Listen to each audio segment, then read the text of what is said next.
High, তো মায়ের নিত্য পুজোর জন্য ছাদ বাগান থেকে কি কি ফুল তুলে দিলাম ওটাই আজকে তোমাদের সাথে শেয়ার করব। তো প্রথমে আমি চায়না টগরের কয়েকটা ফুল তুলেছি, আর তুলেছি নীল টগরের কয়েকটা। আর অপরাজিতাটা দেখো ডাবল পেটালের, এটা ফুলটা একটা দুটো করে ফুটতেই থাকছে প্রত্যেক দিনই। আর এই জবার কালারটা দেখো কত সুন্দর, এটা তো আমার ফেভারিট। আর এবার তুলে নিচ্ছি নাগচম্পা।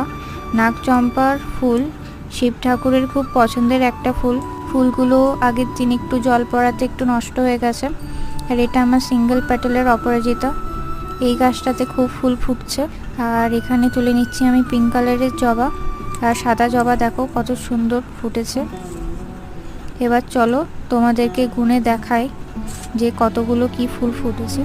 তো 7টা মতো ফুটেছে সাদা জবা, দুটো পিঙ্ক কালারের জবা, 5-6টা ফুটেছে নীল টগর, আর 13টা ফুটেছে অপরাজিতা।